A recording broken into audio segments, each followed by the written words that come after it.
Isang kutsara ang nahulog. Ang kalansing nito sa sahig na baldosa ay umalingaw-ngaw sa nakabibinging katahimikan ng kanilang komedor. Para itong putok ng baril sa gitna ng gabi, isang tunog na gumising sa bawat ugat sa katawan ni Lucia. Napatingin siya sa kutsarang gumulong malapit sa paanan ng bunso niyang si Joel. Hindi ito pinulot ng binata. Nanatili itong nakatingin sa kanyang plato na parang walang narinig, parang walang nakita. Ganoon din si Marites at si Carlo, ang kanyang panganay. Nasa harapan niya ang tatlong anak, pero pakiramdam ni Lucia ay mga estranghero ang kanyang kaharap. Walang nangiti, walang kislap sa mga mata. Tila mga pader na hindi kayang abutin ng kanyang mga salita. Hindi ito hapunan, isa itong paglilitis at ramdam na ramdam niya, siya at ang kanyang asawa ang mga nasasakdal. Dahan-dahan, pinilit ni Lucia na basagin ang yelo na bumabalot sa kanilang lahat. Carlo, anak, nanginginig ang kanyang boses. Hindi pa ba natin pwedeng pag-usapan ulit ito? Itinaas ni Carlo ang kanyang paningin. Malamig, walang emosyon. Ito ang mga matang minsan niyang hinahalikan tuwing gabi noong sanggol pa lamang ito. Ngayon, ni anino ng pagmamahal ay wala siyang makita. Inay, napag-usapan na po natin to. Sagot ni Carlo sa formal na tono, na parang kausap lamang ang isang kliyente sa kanyang opisina. Ito na po ang pinal na desisyon. Pero ang bahay na ito, halos pabulong na, sabi ni Lucia. Ang mga luha ay nagbabadyang tumulo. Dito kayo lumaki. Dito nakatago lahat ng alaala natin. Alaala? Biglang sumabat si Marites. May pait sa kanyang boses. Inay, hindi po nabibili ng alaala ang mga gamot ni Itay. Hindi nababayaran ng alaala ang sunod-sunod na bill sa ospital. Wala na kaming pera, Inay. Dagdag pa nito, ang bawat salita ay parang punyal na tumatarak sa dibdib ni Lucia mo. Wala na. Ubus na. Napayuko si Lucia at naramdaman niya ang unti-unting pag-init ng kanyang mga mata. Isang butil ng luha ang pumatak sa kanyang kamay na nakapatong sa ibabaw ng mesa. Ang kanyang paningin ay napako sa isang lumang litrato na nakasabit sa pader. Isang litrato ng masayang pamilya. Si Ricardo, mas bata at malakas pa, karga-karga si Joel. Si Marites na nakangiti, kita pa ang bungi sa ngipin. At si Carlo na nakaakbay sa kanya, ang panganay na kanyang sandigan. Noon, ang bahay na yon ay puno ng tawanan, puno ng mga pangarap. Bawat sulok ay may kwento ng kanilang paghihirap at tagumpay. Ipinagbenta niya ang iilan niyang alahas para lang makapagtapos si Carlo. Nagtinda siya ng kakanin sa palengke para sa baon ni Marites. Pinag-ipunan nila ni Ricardo ang unang bisikleta ni Joel. Lahat tiniis nila, lahat ibinigay nila. Sa pag-aakalang sa kanilang pagtanda, mayroon silang tatlong matibay na haligi na sasalo sa kanila. Pero ngayon, ang mga haliging iyon ang mismong gumuguho sa kanilang mundo. Naramdaman niya ang marahang pagpisil sa kanyang kamay. Si Ricardo, ang kanyang asawa, hindi ito nagsasalita. Ngunit sa haplos na yon, ramdam niya ang parehong sakit, ang parehong pagkabigo. Muling nagsalita si Carlo. Ang boses ay kasing lamig pa rin ng simoy ng Disyembre. Tumayo ito at may inilapag na isang nakatuping papel sa gitna ng mesa. Kailangan na po naming maibenta ang bahay sa lalong madaling panahon. Sabi nito, hindi man lang tumitingin sa kanila. Dahan-dahang itinaas ni Lucia ang kanyang nangingilid na mga mata. Nagtatanong, nagmamakaawa, may 1 linggo po kayo para mag-impake. Lumipas ang 1 linggo na parang isang mahabang, mabagal na panaginip. Para kay Ricardo, ang bawat araw ay may parehong bigat. Bawat umaga, gigising siya sa tabi ni Lucia at makikita ang pamumugto sa mga mata nito. Hindi na ito gaanong nagsasalita. Ang dating masayahing halakhak na nagpupuno sa kanilang tahanan ay napalitan ng isang katahimikang mas malalim pa sa gabi. Ang bahay mismo ay nagbago. Hindi na ito tahanan. Isa na itong malaking kahon na unti-unting nawawalan ng laman, nawawalan ng kaluluwa. Habang inaayos niya ang mga gamit sa luma nilang bodega, isang maliit na bagay ang gumulong mula sa ilalim ng aparador. Isang pulang kotseng laruan. Kupas na ang pintura at may gasgas na ang mga gulong. Pero kilalang kilala pa rin niya ito. Ito ang paborito ni Joel. Naalala niya ang araw na ibinigay niya ito sa bunso. Umuwi siyang pagod, galing sa construction site. Pero pagkakita niya sa ngiti ni Joel nang iabot niya ang laruan, lahat ng pagod sa kanyang katawan ay naglaho. Salamat, Itay. Ikaw ang pinakamagaling na tatay sa buong mundo. Dahan-dahang pinulot ni Ricardo ang kotse-kotsehan. Pinagpagan niya ito at marahang inilagay sa loob ng isa sa mga kahon. Hindi niya alam kung bakit niya ito ginagawa. Siguro, para may isang piraso ng nakaraan na madaala sila. Isang piraso ng panahon kung kailan ang pagmamahal pa nila ang pinakamahalagang yaman sa kanilang mga anak. Nakita niya si Lucia sa kanilang silid, nakatayo sa harap ng salamin. Yakap-yakap nito ang kanilang wedding picture. Nanginginig ang mga kamay nito habang hinahaplos ang kanyang mukha sa litrato. Ayaw nitong bitawan. Para bang sa pagbitaw nito, bibitaw na rin ito sa lahat ng pinagsamahan nila. Nilapitan niya ito. Walang salitang namutawi sa kanyang bibig. Hinawakan na lamang niya ang balikat ng asawa. Sa haplos na yon, ipinarating niya ang lahat. Nandito ako, Lucia. Nandito lang ako. At dumating ang huling araw.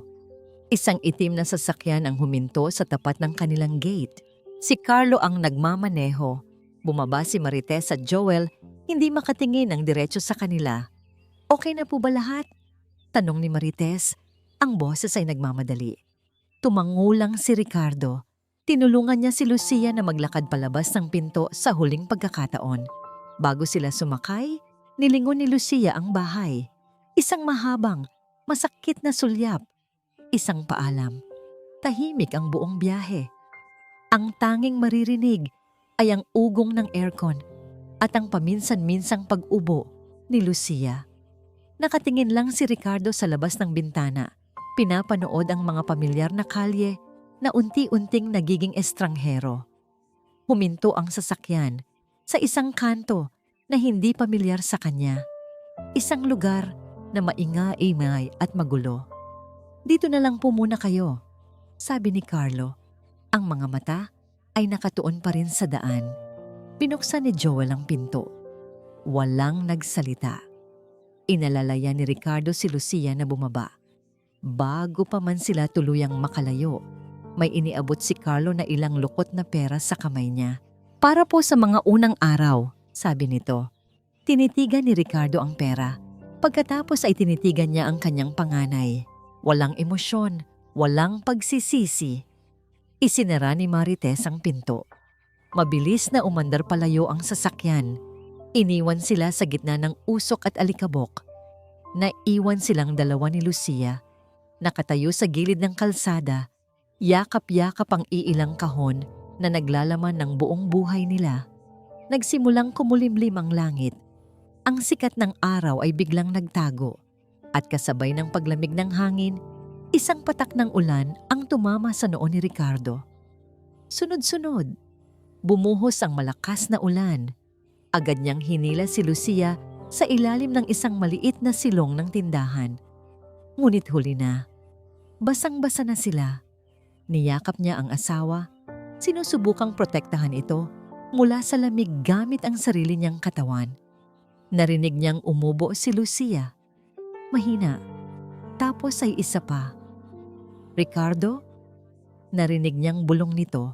Ang boses ay nanginginig at halos hindi na marinig dahil sa lakas ng ulan. Napatingin siya dito. Nakita niya ang pamumutla sa mukha ni Lucia. Ang mga mata nito ay dahan-dahang pumingkit. Lucia! Ngunit bago pa niya ito masalo ng maayos, ang kanyang minamahal na asawa, ang kanyang kasama sa hirap at ginhawa sa loob ng 50 taon ay nawalan ng malay.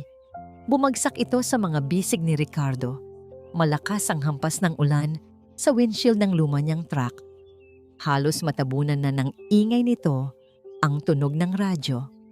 Pagod ang katawan ni Daniel mula sa maghapong biyahe, pero sapat na ang isang sulyap sa katabi niyang si Sofia para gumaan ang kanyang pakiramdam. Ang kanyang asawa, ang kanyang pahinga. "Malapit na tayo, mahal," sabi niya. Ang isang kamay ay humawak sa kamay ni Sofia na nakapatong sa gitna nila. Ngumiti si Sofia. "Mag-iingat ka sa pagmamaneho, madulas ang kalsada." Iyon na sana ang katapusan ng isang ordinaryong araw. Ngunit sa pagliko nila sa isang madilim na kanto, isang anino sa gilid ng kalsada ang nahagip ng kanilang mga ilaw. Napapreno si Daniel. Humagipit ang mga gulong sa basang semento. "Ano yon?" tanong ni Sofia. Napahawak ng mahigpit sa kanyang braso. Hindi agad sumagot si Daniel. Pinilit niyang aninagin ang nasa labas sa gitna ng walang tigil na buhos ng ulan at salamin na puno ng tubig. Isang lalaki, nakabaluktot, at may yakap-yakap itong isang babae. "Tao yata," kinakabahang sabi ni Daniel. Dalawang matanda. Nagkatinginan sila ni Sofia. Sa mga mata ng kanyang asawa, nakita niya ang parehong pag-aalala na nararamdaman niya. "Delikado, Sofia," sabi ni Daniel. "Gabi na. Baka kung sino lang yan." Pero umiling si Sofia. Ang kanyang mga mata ay hindi inaalis sa dalawang kaawa-awang anyo sa labas. "Hindi natin sila pwedeng iwan, Daniel," mahinang sabi nito, ngunit may bigat at katiyakan. "Tingnan mo sila. Kailangan nila ng tulong." Alam ni Daniel na tama ang asawa niya. Bumuntong hininga siya, pinatay ang makina, at binuksan ang pinto. Ang lamig ng ulan ay tila tumusok hanggang sa kanyang mga buto. Mabilis niyang nilapitan ang mag-asawa. Nakita niya ang desperasyon sa mga mata ng matandang lalaki. Yakap-yakap nito ang walang malay na asawa, na para bang ito na lamang ang natitirang kayamanan niya sa mundo. "Tulungan niyo po ako," nagmamakaawang sabi ng matanda. Ang boses ay nanginginig sa lamig at takot. "Ang asawa ko." "Halika na po, Nagtapotay. Isakay natin sila," sabi ni Daniel. Hindi na nagdalawang isip pa. Nag-uunahan sila ni Sofia sa pag-alalay. Hirap na hirap sila dahil sa bigat ng matandang babae at sa walang tigil na ulan. Pero sa wakas ay naipasok din nila ang dalawa sa loob ng truck. Ang kanilang inuupahang kwarto ay maliit at simple, siksikan. Ngunit pagkapasok nila, agad na kumilos si Sofia. Kumuha siya ng tuyong tuwalya at marahang pinunasan ang mukha ni Lucia. Si Daniel naman ay nagpakulo ng tubig at nagtimpla ng isang basong gatas para kay Ricardo. Ibinigay niya ito sa matanda. Nanginginig ang kamay nito habang inaabot ang baso. Uminom ito ng dahan-dahan. Ang mga mata ay hindi inaalis sa kanyang asawa na nakahiga sa kanilang papag. Ilang sandali pa, dahan-dahang gumalaw si Lucia. Nagmulat ito ng mga mata. Halata ang pagkalito sa mukha nito nang makita ang isang estrangherong kisame. Napatingin ito sa paligid, sa maliit na kwarto, sa mga lumang gamit, kay Sofia na nag-aalalang nakamasid sa kanya. At pagkatapos, nagsimula itong umiyak.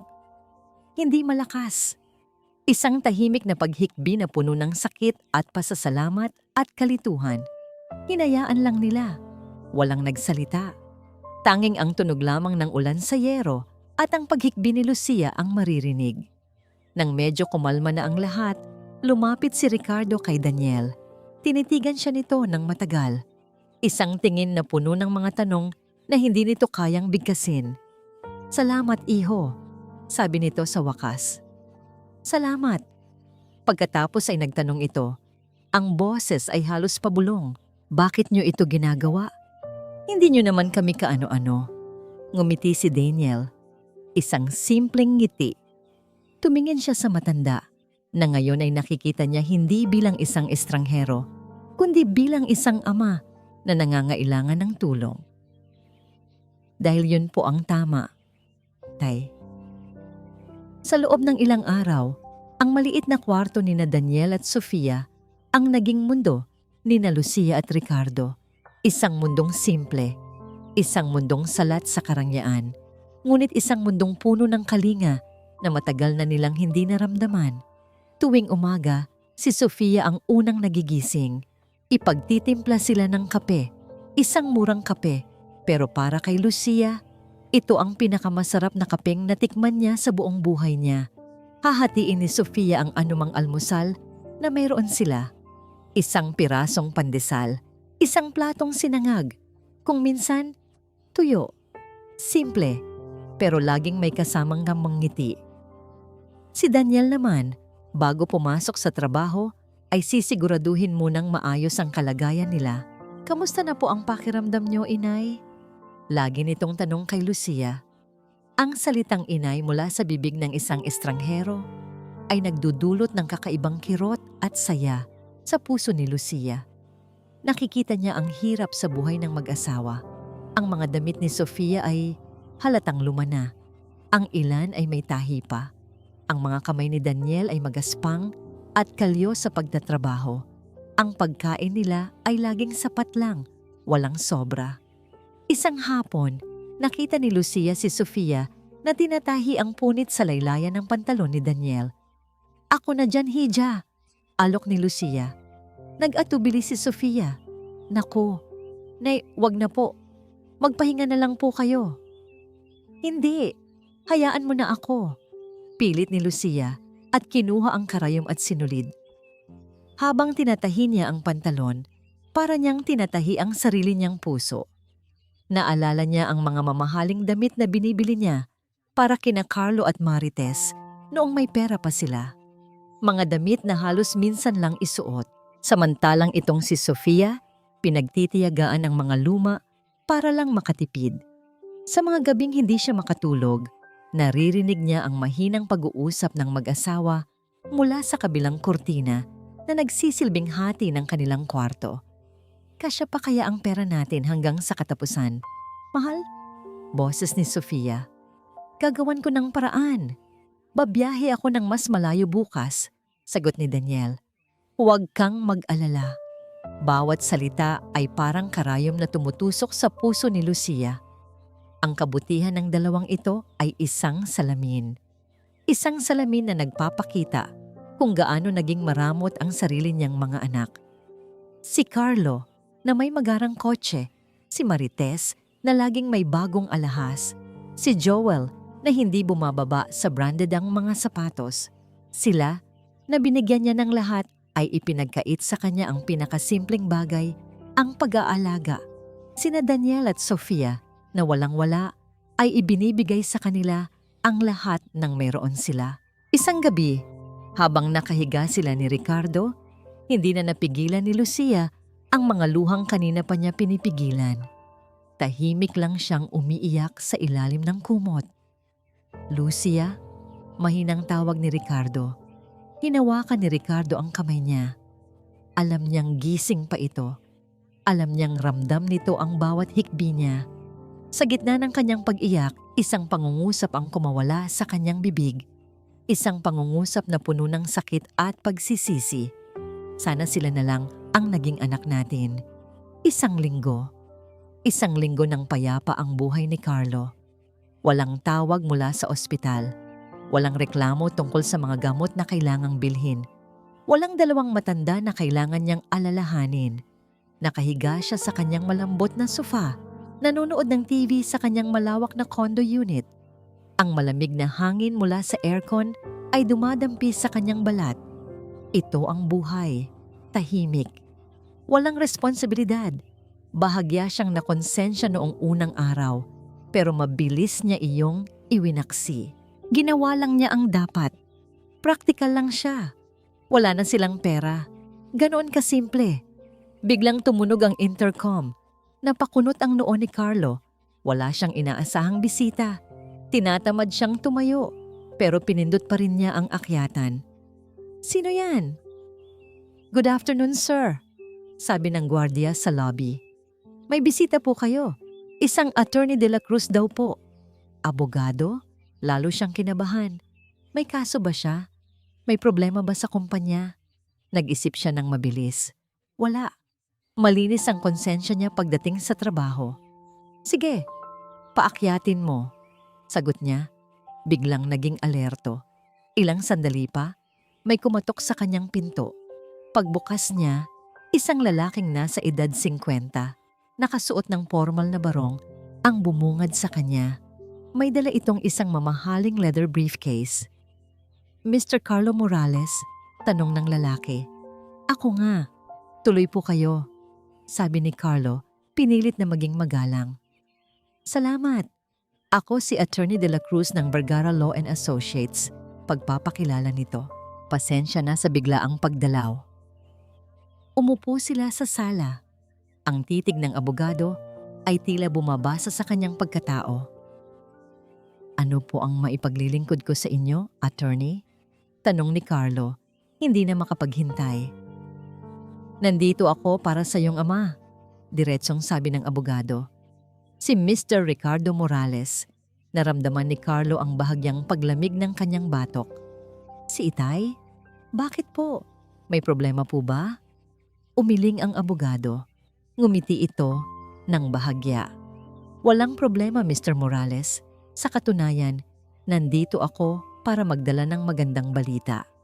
Huminga ng malalim si Attorney de la Cruz bago magpatuloy. Ang iyong ama, si Ricardo, ay may ama rin. Isang Pilipinong nagtrabaho sa Saudi Arabia, maraming taon na ang nakalipas. Sa kasamaang palad, pumanaw na siya noong nakaraang buwan.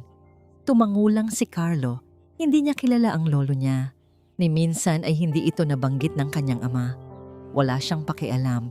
At bilang nag-iisang legal na tagapagmana, pagpapatuloy ng abogado, ang iyong ama, si Ricardo Morales, ang siyang makakatanggap ng lahat ng kanyang naiwang ari-arian.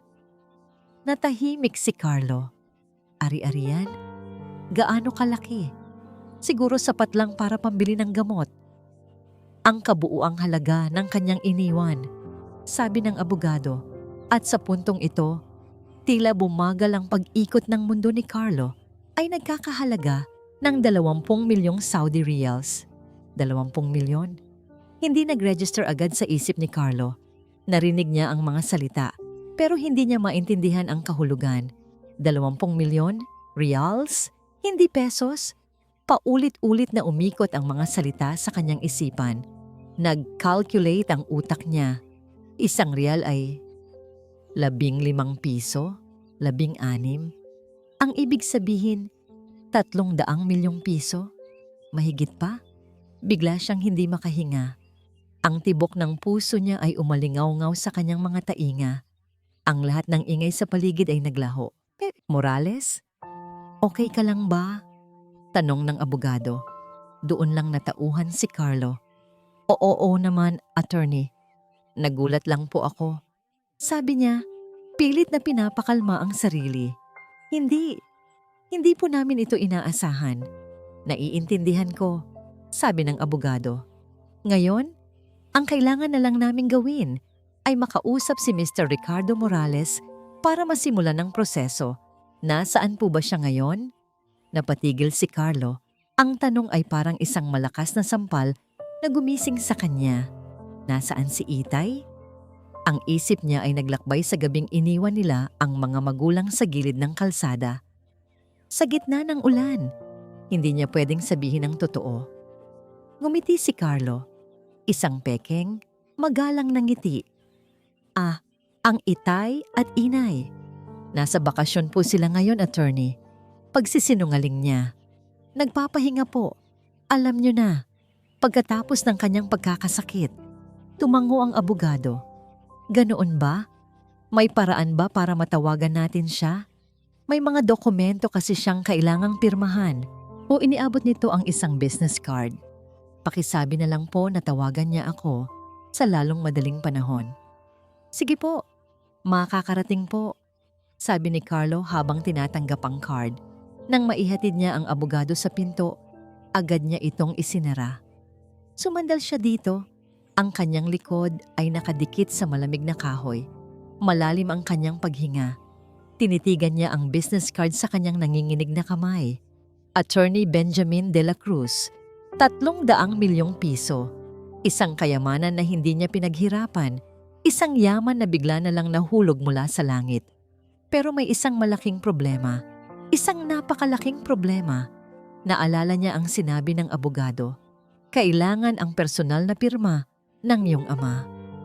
Ang pirma ni Itay. Napapikit si Carlo. Ang pawis ay nagsimulang mamuo sa kanyang noo.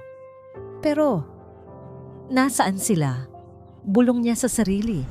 Nanginginig ang kamay ni Marites habang hawak ang kanyang cellphone.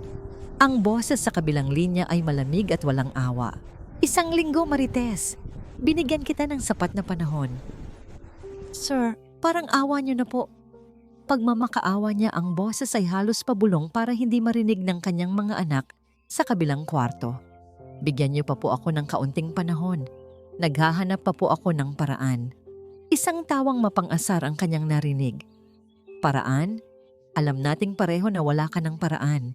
Sige, subukan mong magtago. Subukan mong takbuhan ang utang mo. Tandaan mo, alam ko kung saan nag-aaral ang mga anak mo." Parang isang baldeng puno ng yelo ang ibinuhos sa buong katawan ni Marites. Ang banta ay malinaw. Hindi na ito simpleng utang. Buhay na ng pamilya niya ang nakataya. "Huwag po. Maawa po kayo. Babayaran ko po kayo. Babayaran ko." Sigaw niya, puno ng desperasyon. Click. Pinatay na ang tawag. Napaupo siya sa sahig, hinahabol ang kanyang hininga. Ang mga pader ng kanyang magandang bahay ay tila humihigpit sa paligid niya. Ang lahat ng mamahaling gamit na nakapalibot sa kanya ay nawalan ng halaga. Lahat sila ay simbolo ng kanyang mga maling desisyon. Wala na siyang malapitan. Naibenta na niya ang lahat ng alahas niya. Ang sasakyan niya ay malapit ng hatakin ng bangko. Ang bahay na ito, ang bahay na nakuha niya sa pagbebenta ng bahay ng kanyang mga magulang, ay hindi pa rin sapat. Sa gitna ng kanyang pagkasindak, biglang tumunog ulit ang cellphone niya. Napatalon siya sa gulat. Kinakabahang tiningnan niya ang screen. Carlo calling. Si Carlo, ang kanyang kuya. Mabilis niyang sinagot. "Hello, kuya? Magkita tayo. Ngayon na. Sa coffee shop malapit sa opisina mo. Isama mo si Joel." Mabilis na sabi ni Carlo. May kakaibang tono sa boses nito. Isang tono ng pagkaapurahan. "Huwag kang magtatanong. Basta pumunta kayo." Pagdating ni Marites sa coffee shop, naroon na si Carlo at si Joel. Ang kanyang kuya ay hindi mapakali, habang ang bunso nilang kapatid ay halatang nag-aalala. "Anong meron, kuya?" tanong ni Marites. Hindi sumagot si Carlo. Hinintay muna niyang makarating ang in-order niyang kape bago magsalita. Tinitigan niya silang dalawa ng diretso. "Kailangan nating hanapin sina Itay at Inay." Nagkatinginan si Marites at Joel. "Bakit?" tanong ni Joel. "Di ba? Di ba ito naman ang gusto natin? Ang makalaya sa responsibilidad?" Sumimsim ng kape si Carlo. "Nagbago ang sitwasyon," sabi nito. May kaunting mana si Itay mula sa lolo natin sa Saudi." "Mana?" gulat na tanong ni Marites. Ang salitang yon ay parang musika sa kanyang pandinig. Pera. Kahit kaunti, pera pa rin yon. "Hindi kalakihan," mabilis na pagsisinungaling ni Carlo. "Pero sapat na para makatulong sa mga problema natin. Lalo na sa iyo, Marites." Napatingin si Marites sa kuya niya. Alam ni Carlo, alam nito ang tungkol sa mga utang niya. Pero, paano natin sila haharapin? Nag-aalangang tanong ni Joel. Matapos ang ginawa natin, dito na lumabas ang isang malamig na ngiti sa labi ni Carlo. "Simple lang," sabi nito. "Tila nagtuturo sa isang klase. Arte tayo, iiyak tayo, luluhod kung kailangan, magmamakaawa tayo, sasabihin nating nagsisisi tayo na hindi natin kayang mabuhay nang wala sila." "Hindi ko yata kayang gawin yan, kuya," sabi ni Joel. Napayuko. Kakayanin mo. Mariing sabi ni Carlo, may diin sa bawat salita. Isipin mo na lang ang perang makukuha mo. Para sa atin din to. Marites, ikaw ang unang iiyak. Ikaw ang pinakamagaling sa drama. Joel, tumahimik ka lang at tumango. Hayaan niyo akong magsalita. Para kay Marites, wala nang pagpipilian. Ang alok ni Carlo ay isang lubid na inihagis sa isang taong nalulunod. Kahit nagawa pa sa kasinungalingan ang lubid na yon, kakapitan niya ito ng mahigpit. Nagsimula ang kanilang paghahanap. Nagtanong-tanong sila sa mga dating kapitbahay. Nag-alok sila ng pera sa mga street vendors sa lugar kung saan nila iniwan ang mga magulang. Bawat araw na lumilipas ay nagdaragdag sa kaba sa dibdib ni Carlo at sa desperasyon sa puso ni Marites. Pagkatapos ng halos isang linggong paghahanap, isang matandang nagtitinda ng sigarilyo ang nagbigay sa kanila ng impormasyon. Oo. Yung dalawang matanda na nakita sa gitna ng ulan. May tumulong sa kanilang mag-asawa na nakatrack. Tagalooban yata yon. Sinundan nila ang direksyong itinuro. Ang magarang sedan ni Carlo ay dumaan sa mga maluluwag na kalsada patungo sa masisikip na iskinita. Hanggang sa huminto sila sa isang lugar na tila ibang-iba sa kanilang mundo. Isang makipot at madilim na iskinita. Amoy ng basura at estero ang sumalubong sa kanila. Ang mga bahay ay dikit-dikit, gawa sa pinagtagpi-tagping yero at kahoy. Sa dulo ng eskinita, doon daw nakatira ang driver ng truck. Bumaba sila ng sasakyan, tatlong magkakapatid na nakadamit ng magara, mga mukhang hindi nabibilang sa lugar na yon. Huminto sila sa harap ng isang pinto. Nagsimula ng tumulo ang mga pekeng luha sa mga mata ni Marites. Nag-aayos ng preno ng kanyang truck si Daniel nang marinig niya ang ingay. Isang tunog na hindi pangkaraniwan sa kanilang eskinita. Isang tunog ng makinang pino at tahimik. Nasilip niya sa siwang ng gate ang isang itim. Makintab na kotse. Napakunot ang noo niya. Walang nagmamay-ari ng ganoong sasakyan sa lugar nila. Marahil ay naligaw lang. Ipinagpatuloy niya ang kanyang ginagawa. Maya-maya, narinig niya ang katok sa kanilang pinto. "Ako na, mahal," sabi ni Sofia. Binuksan ni Sofia ang pinto at isang sandali ng katahimikan ang sumunod. Pagkatapos, isang malakas na hikbi. "Inay!" Agad na napabitaw si Daniel sa hawak niyang wrench. Mabilis siyang pumasok sa loob. Ang kanyang nakita ay isang eksenang hindi niya malilimutan. 3 taong magagara ang damit. Isang babae ang nakaluhod sa sahig. Umiiyak habang yakap-yakap ang mga binti ni Nanay Lucia. 2 lalaki ang nakatayo sa likod nito, parehong nakayuko at may mga itsurang puno ng pagsisisi. "Patawarin niyo po kami, Inay," sabi ng babae sa gitna ng kanyang pag-iyak. Napahawak si Nanay Lucia sa kanyang dibdib, halatang nabigla. Tumingin siya sa kanyang asawa, si Tatay Ricardo, na nakatayo sa tabi niya. Ang mukha ay isang blangkong pader. Sila ang mga anak. Naramdaman ni Daniel na tila uminit ang kanyang ulo. Ang mga taong ito na nag-iwan sa kanilang mga magulang sa gitna ng ulan ay bigla na lang lilitaw na parang mga santong nagsisisi. "Anong ginagawa niyo dito?" Ang tanong ay hindi nanggaling kay Daniel. Galing ito kay Tatay Ricardo.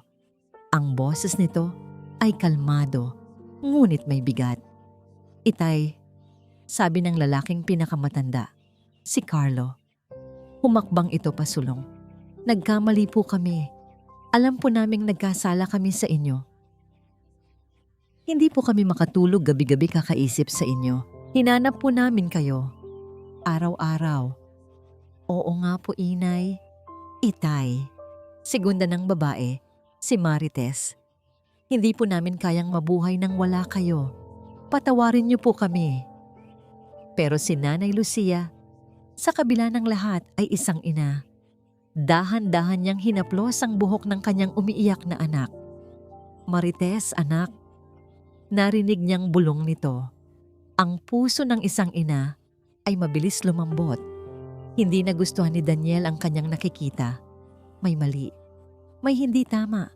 Parang isang palabas sa teatro. Masyadong perpekto ang pag-arte. Tumingin si Tatay Ricardo sa panganay na anak nito. Tinitigan niya ito ng diretso sa mata na para bang hinahanapan niya ng kaluluwa. Bakit ngayon lang? Tanong ulit ni Tatay Ricardo. Hindi nakasagot si Carlo, ngunit mabilis itong nakabawi. Dahil natakot po kami, Itay. Natakot kami na hindi niyo na kami mapapatawad. Pero hindi na po namin natiis. Kailangan po naming bumawi sa inyo. Naramdaman ni Daniel na kailangan niyang gawin ang isang bagay. Humakbang siya pasulong, bahagyang tumayo sa pagitan ng mag-asawa at ng kanilang mga anak. Isang kilos na hindi niya pinag-isipan. Isang kilos ng proteksyon. Napansin ito ni Carlo. Tumingin ito sa kanya mula ulo hanggang paa na may bahid ng pagmamaliit sa mga mata nito. Pagkatapos ay tumingin ito kina Tatay Ricardo. Maraming salamat po sa pag-aalaga sa aming mga magulang, sabi ni Carlo sa formal na tono. Malaki po ang utang na loob namin sa inyo, pero oras na po para umuwi sila. Napatingin si Daniel kay Sofia. Nakita niya sa mga mata ng asawa niya ang parehong pag-aalala. Sumama na po kayo sa amin, Itay-inay. Pagpapatuloy ni Carlo, ang boses ay puno ng pekeng pagsusumamo. Nagrenta kami ng magandang lugar para sa inyo. Mas komportable, mas maayos. Doon po namin kayo aalagaan. Ang alok ay parang isang patibong na nakabalot sa sutla. Isang magandang pangako na mahirap tanggihan. Tumingin si Nanay Lucia kay Tatay Ricardo, naghihintay ng desisyon. Tumingin din si Tatay Ricardo kay Lucia. Ang kanyang mga mata ay puno ng pag-aalinlangan. Pagkatapos, tumingin ito sa kanya at kay Sofia. Isang tingin ng pasasalamat, ngunit may kasamang kalungkutan. Naiipit sila at alam ni Daniel na ang desisyon na gagawin nila sa sandaling iyon ay magbabago ng lahat. Ang katahimikan na sumunod sa alok ni Carlo ay mas mabigat pa kaysa sa malakas na ulan noong gabing iyon. Para kay Ricardo, bawat segundo ay parang isang oras. Nakatingin siya kay Lucia. Sa mga mata ng kanyang asawa, nakikita niya ang pag-asa, ang pagnanais na maniwala, ang pagnanais na muling mabuo ang kanilang pamilya, kahit gaano pa ito kabasag. At dahil doon, alam na niya ang kanyang sagot. Sige, mahinang sabi ni Ricardo. Ang salita ay tila napilitan lamang lumabas sa kanyang bibig. Sasama kami. Nakita niya ang panandaliang pagliwanag sa mukha ni Carlo. Isang kislap ng tagumpay na mabilis nitong itinago sa likod ng isang maskara ng pasasalamat. Ngunit ang hindi niya kayang tingnan ay ang mga mata ni na Daniel at Sofia, ang pagkabigo, ang kalungkutan. Ang pag-alis ay mabilis at magulo. Si Sofia ang tumulong kay Lucia na mag-impake ng kanilang iilang damit. Walang nagsasalita sa kanila, ngunit sa huling sandali, bago lumabas ng pinto si Lucia, niyakap siya ng mahigpit ni Sofia. Mag-iingat po kayo. Nay, bulong ni Sofia, ang boses ay basag. Bukas po ang pinto namin para sa inyo, palagi. Tumangulang si Lucia, hindi makapagsalita dahil sa mga luhang namumuo sa kanyang lalamunan. Habang naglalakad si Ricardo palabas, tinapik siya sa balikat ni Daniel. Kung may kailangan po kayo, Tay, sabi nito, isang tawag niyo lang. Walang cellphone si Ricardo, pero tumango na lang din siya. Isang tingin lang sa binata. Ipinarating na niya ang lahat ng pasasalamat na hindi kayang sabihin ng kanyang mga labi. Ang lugar na dinalhan sa kanila ay isang modernong apartment sa isang mataas na gusali. Malinis, malawak, mamahalin ang mga gamit. Ngunit walang init, walang kaluluwa, walang nakasabit na litrato ng pamilya sa pader. Pagdating nila, biglang nagbago ang ihip ng hangin. Ang pag-arte ay tapos na. Dito po muna kayo, sabi ni Carlo. Hindi na kasing lambing ang tono. May kusina dyan at ref. Puno na po ng laman yan. Tatawag na lang po kami araw-araw para kumustahin kayo. Araw-araw? Akala ni Ricardo ay doon na sila titira kasama nila.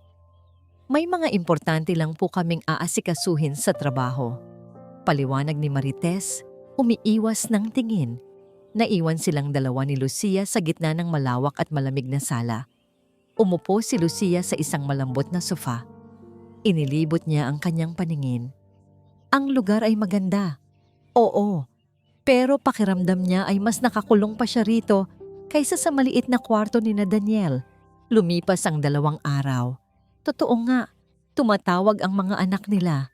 Ngunit ang mga tawag ay maikli at formal. Kamusta po kayo? Okay lang ba ang lahat dyan? May kailangan po ba kayo? Parang mga tauhan sa isang hotel na tinitingnan ng kanilang mga bisita. Walang paglalambing, walang totoong pag-aalala. Sa 3 araw, dumating si Carlo. Mag-isa. Hindi ito ngumingiti. Seryoso ang mukha nito. May dala itong isang folder na puno ng mga dokumento. Itay, inay, sabi nito. Umupo sa tapat nila. Kailangan po nating mag-usap. Ipinatong niya ang folder sa center table at binuksan ito. Inilabas niya ang ilang papel at isang ballpen. May mga papeles po dito na kailangan nating ayusin. Para po ito sa mana ni Itay, no? Sabi nito, diretsahan. Tumingin si Ricardo sa mga dokumento. Hindi niya maintindihan ang mga nakasulat. Puro legal terms. Ngunit sa dulo ng bawat pahina, may isang linya. Isang blankong linya na naghihintay ng kanyang pangalan. Ano ito, Carlo? Tanong ni Ricardo. Tumingin si Carlo sa ama at sa unang pagkakataon, nawala na ang lahat ng pagkukunwari sa mukha nito. Ang nakita ni Ricardo ay ang lamig, ang pagkainip, ang kasakiman. Itay, kailangan lang naming pirmahan niyo ito, sabi ni Carlo. Ang boses ay wala ng kahit anong bahid ng paggalang. Para makuha na natin ang pera, ang salitang natin. Natin. Doon, sa puntong yon, naintindihan na ni Ricardo ang lahat. Hindi sila dinala doon para alagaan. Dinala sila doon para sa isang pirma. Parang isang malakas na kulog ang mga salita ni Carlo sa pandinig ni Ricardo. Para makuha na natin ang pera, tinitigan niya ang anak. Ang lalaking nasa harapan niya ngayon ay hindi na ang batang minsang binuhat niya sa kanyang mga balikat. Isa na itong estranghero na may mga matang gutom sa pera. Dahan-dahan niyang kinuha ang mga papeles sa mesa. Pinilit niyang basahin ang mga ito, ngunit ang mga letra ay lumalabo sa kanyang paningin. Hindi dahil sa kanyang edad, kundi dahil sa galit na nagsisimulang umakyat mula sa kanyang dibdib. Anong pera ito, Carlo? Tanong ni Ricardo. Ang boses ay mahinahon pa rin, ngunit may kakaibang bigat. Gaano kalaki? Umiwas ang tingin si Carlo. Hindi na po mahalaga yon, Tay. Basta sapat po para maayos ang buhay nating lahat. Sagutin mo ako, mariing sabi ni Ricardo. Sa di kalayuan, lumabas si Lucia mula sa silid. Narinig ang pagtaas ng boses ng kanyang asawa. Bumuntong hininga si Carlo, halatang naiinis na. 20 milyong reals, galing sa lolo. Napatakip ng bibig si Lucia sa pagkabigla. Si Ricardo naman ay hindi kumibo. Ang isip niya ay lumipad pabalik. Ang ama niya, ang lalaking umabandona sa kanya noong bata pa siya. Isang multo mula sa nakaraan na ngayon ay bumalik upang maghasik ng lagim sa kanyang pamilya sa pamamagitan ng pera. Anong laking kabalintunaan. Inabandona siya ng ama. At ngayon, dahil sa pera ng amang yon, ang sarili naman niyang mga anak ang nag-abandona sa kanya. At kailan mo pa ito nalaman? Tanong ulit ni Ricardo. Bago pa namin kayo'y sinundo. Pag-amin ni Carlo, walang bakas ng pagsisisi.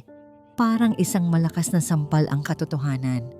Ang lahat ng iyak, ang lahat ng pagluhod, ang lahat ng pagmamakaawa. Lahat ay isang malaking kasinungalingan, isang kalkuladong palabas. Kaya pala, bulong ni Ricardo sa sarili. Kaya pala kayo bumalik. Sa sandaling iyon, pumasok si Marites at Joel. Halatang tinawagan ni Carlo. Anong nangyayari dito? Tanong ni Marites. Ayaw pumirma ni Itay. Mabilis na sagot ni Carlo. Ang sisi ay agad na inilipat. Itay, ano ba naman yan? Sabi ni Marites. Ang boses ay puno ng pagkainip. Pirma na lang ang kailangan. Huwag niyo nang pahirapan ang lahat. Kailangan ko ng pera. Para sa mga sugal mo? Biglang sabat ni Ricardo. Natigilan si Marites. Anong sinasabi niyo? Akala niyo ba wala akong alam? Mapait na sabi ni Ricardo. Akala niyo ba bulag ako sa mga nangyayari sa buhay niyo? Ang pagbebenta ng bahay para pala pambayad sa utang mo. Hindi yan totoo. Sigaw ni Marites. Ngunit ang pamumutla sa kanyang muka ang nagsabi ng katotohanan. At ikaw, Carlo, bumaling si Ricardo sa panganay. Nalaman mo ang tungkol sa pera, pero itinago mo sa mga kapatid mo. Ano ang plano mo? Hintayin kaming mamatay sa lansangan at kunin ang lahat para sa sarili mo? Hindi ko alam ang sinasabi mo. Depensa ni Carlo, ngunit ang pagkataranta sa kanyang mga mata ay hindi maitago. Sinungaling! Biglang sigaw ni Marites, ngayon ay galit na nakatingin sa kanyang kuya. Kaya pala, kaunting mana lang ang sinabi mo sa amin. Hayop ka, kuya. Sasarilinin mo pala ang lahat. Manahimik ka, Marites. Ganting sigaw ni Carlo. Nagsimula ang isang maingay na pagtatalo. Naglabasan ang mga sikreto. Nagturuan. Nagsisihan. Si Joel ay nakatayo lang sa isang sulok, walang masabi. Si Lucia ay umiiyak na lang ng tahimik. Sa gitna ng kaguluhan, isang bagay ang naging malinaw kay Ricardo. Ang pera ay hindi solusyon. Ito ang lason. Ang lason na sumira sa kung anumang natitira pa sa kanyang pamilya. Tama na! Ang sigaw ni Ricardo ay umalingaw-ngaw sa buong apartment. Isang sigaw na puno ng kapangyarihan at sakit. Isang sigaw na nagpatigil sa lahat. Natahimik ang tatlong magkakapatid. Lahat sila ay nakatingin sa kanilang ama. Ang amang palaging tahimik. Ang amang palaging nagpaparaya. Ngayon, nakatayo ito sa harapan nila. Ang mga mata ay nag-aalab sa isang apoy na ngayon lang nila nakita. Wala kayong makukuha, sabi ni Ricardo. Ang boses ay kalmado, ngunit may bigat na parang bato. Ni isang kusing. Dahan-dahan, kinuha niya ang mga papeles at pinunit ito sa gitna. Pagkatapos ay pinunit niya ulit at ulit. Hanggang sa maging maliliit na piraso na lamang ito. Pagkatapos, kinuha niya ang kanyang lumang cellphone na bigay ni Daniel. Nagdial siya ng isang numero mula sa business card na naiwan sa kanya. Hello? Attorney De La Cruz? Sabi niya. Si Ricardo Morales ito. Huminga siya ng malalim. May desisyon na ako. Pagkatapos ng tawag na yon, isa pang numero ang kanyang tinawagan. Ang numero ni Daniel. Daniel, anak, sabi niya. At sa unang pagkakataon, ang salitang anak ay kusa at bukal sa kanyang puso. Pwede mo ba kaming sunduin ng nanay mo? Bumaling siya sa kanyang tatlong anak na ngayon ay nakatayo na parang mga estatwa, hindi makapaniwala sa kanilang nakikita. Pumunta kayo bukas sa opisina ng abogado, sabi ni Ricardo. Doon niyo malalaman ang lahat. Ang biyahe papunta sa opisina ng abogado ay kakaiba. Nakaupo si Lucia sa passenger seat ng truck ni Daniel habang si Ricardo ay nasa likod. Walang nagsasalita. Tanging ang ugong lang ng makina ang maririnig. Tumingin si Lucia sa labas ng bintana. Ang mga gusali, mga sasakyan, mga taong naglalakad, lahat ay tila gumagalaw sa ibang mundo. Ang mundo niya ay nasa loob lamang ng truck na ito, kasama ang kanyang asawa at kasama ang binatang ito na walang sawang tumutulong sa kanila. Pagdating nila sa isang mataas at salaming gusali sa Makati, naroon na ang tatlo niyang anak, naghihintay sa lobby. Nakita ni Lucia ang pagtataka at inis sa mukha ni Carlo nang makita sila na bumababa mula sa isang luma at may kalawang na truck. Si Marites ay hindi makatingin ng diretso habang si Joel ay nakayuko lang. Sinalubong sila ni Attorney De La Cruz. Mr. and Mrs. Morales, Mr. Cruz, dito po tayo, sabi nito. Iginigiya sila sa isang malaking conference room. Ang silid ay malamig at formal. Sa isang mahabang mesa, umupo sila ni Ricardo sa kabisera. Sa isang panig, ang tatlo nilang anak. Sa kabilang panig, sina Daniel at Sofia na halatang hindi komportable at hindi alam kung bakit sila naroroon. Bakit sila nandito? Malamig na tanong ni Carlo. Tumutukoy kina Daniel at Sofia. Hindi siya sinagot ni Ricardo. Tumingin lang ito sa abogado. Maari na po ba nating simulan, attorney? Tumango ang abogado. Inilatag niya ang isang bagong set ng mga dokumento sa mesa. Ayon sa huling habilin at desisyon ni Mr. Ricardo Morales, panimula ni Attorney De La Cruz, ang kabuuang mana na nagkakahalaga ng 20 milyong Saudi Riyals kasama ang lahat ng interes nito ay huminto ang abogado. Ang lahat ay naghihintay. Nakita ni Lucia ang kasakiman sa mga mata ni Carlo. Ang desperasyon kay Marites ay buong-buo niyang ipinagkakaloob bilang donasyon kina Mr. Daniel Cruz at Mrs. Sofia Cruz. Kung may nahulog na karayom sa sahig sa sandaling iyon, siguradong maririnig ito. Katahimikan. Isang nakabibinging katahimikan. Pagkatapos, pagsabog. Ano? Sumabog si Carlo na patayo. Hindi yan pwede. Nababaliw na ba kayo, itay? Kami ang mga anak nyo. Mga anak? Sa unang pagkakataon, nagsalita si Ricardo. Ang kanyang boses ay hindi malakas, ngunit tagos hanggang buto. Ang anak na Carlo, hindi iniiwan ang magulang sa gitna ng ulan. Ang anak, Marites, hindi ipagpapalit ang magulang para pambayad utang. Ang anak, Joel, ay may sariling paninindigan. Napatingin siya kina Daniel at Sofia. Ang mag-asawa ay kapwa-tulala, hindi makapaniwala. Ang mga mata ni Sofia ay nagsisimula ng mamasa-masa. Sila, sabi ni Ricardo, itinuturo ang mag-asawang Cruz. Sila ang nagbigay sa amin ng bubong noong wala kaming masilungan. Sila ang naghati sa amin ng kanilang pagkain kahit kulang pa sa kanila. Sila ang nagparamdam sa amin na kami ay pamilya. Tumingin si Ricardo sa kanyang tatlong anak. Ang galit sa kanyang puso ay napalitan na ng awa. Ang tunay na anak ay hindi yung galing sa dugo. Sabi niya, ang bawat salita ay may bigat at katotohanan. Kundi yung marunong magmahal. Hindi kami papayag. Sigaw ni Marites, umiiyak na sa galit at pagkabigo. May karapatan kami diyan. Wala. Matigas na sabi ng abogado.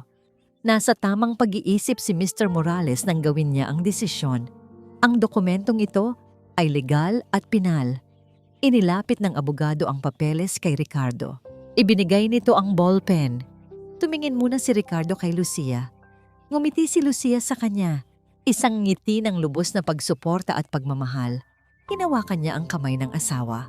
Pagkatapos, sa harap ng lahat, sa harap ng kanyang mga anak na nagpupuyos sa galit, at sa harap ni Daniel at Sofia na umiiyak na sa pasasalamat, buong tapang na inilagda ni Ricardo Morales ang kanyang pangalan. Nang matapos, tumayo sina Daniel at Sofia. Hindi sila makapagsalita. Niyakap na lang ni Sofia si Lucia. Niyakap naman ni Daniel si Ricardo. Sa gitna ng conference room na yon, 4 na tao ang magkayakap, umiiyak, hindi dahil sa pera, kundi dahil sa pag-ibig na sa wakas ay natagpuan nila sa isa't isa. Tumingin si Ricardo sa kanyang mga tunay na anak sa huling pagkakataon. Walang galit, walang pagsisisi, tanging isang tahimik na pamamaalam. Tapos na tayo. Lumipas ang 6 na buwan.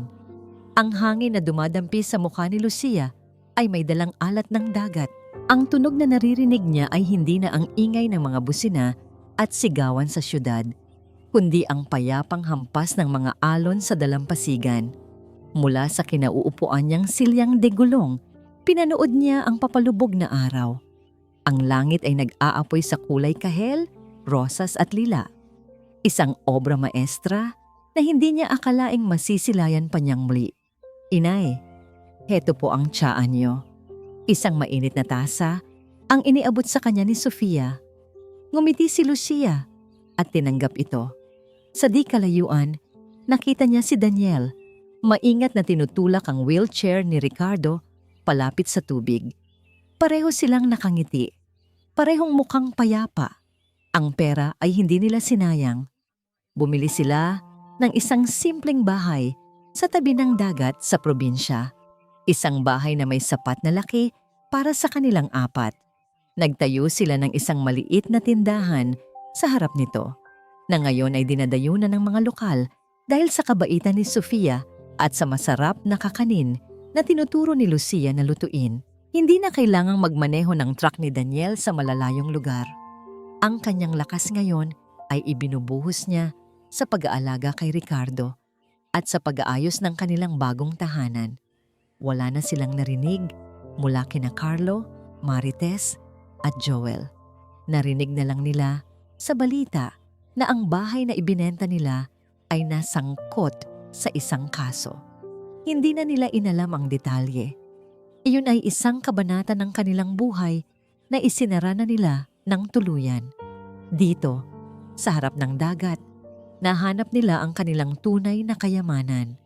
Ang umaga ay nagsisimula sa amoy ng kapeng inihahanda ni Sofia. Ang tanghali ay puno ng kwentuhan habang tinutulungan ni Ricardo si Daniel na magkumpuni ng mga gamit. At ang hapon, tulad nito, ay laging nakalaan para sa panonood ng paglubog ng araw. Lumapit ang dalawang lalaki. Ipinahinto ni Daniel ang wheelchair ni Ricardo sa tabi mismo ni Lucia. Ang ganda, mahinang sabi ni Ricardo, nakatingin sa dapit hapon. Oh, napakaganda. Sang-ayon ni Lucia, ngunit hindi siya sa langit nakatingin. Nakatingin siya sa kanilang apat. Si Ricardo sa tabi niya, si Sofia na nakahilig sa balikat niya, si Daniel na nakaakbay sa kanyang asawa. Isang perpektong larawan, isang pamilya. Hinawakan ni Lucia ang kamay ng kanyang asawa. Ang mga kamay na pareho ng kulubot, ngunit ang init at higpit ng hawak ay hindi nagbago sa loob ng 50 taon. Hinarap niya ito at sa mga mata ni Ricardo, nakita niya ang parehong pagmamahal na nakita niya noong una silang magkakilala. Akala ko, tapos na ang buhay natin, Ricardo. Bulong niya, ang boses ay puno ng emosyon. Tumingin sa kanya si Ricardo at ngumiti. Yun pala, doon palang nagsisimula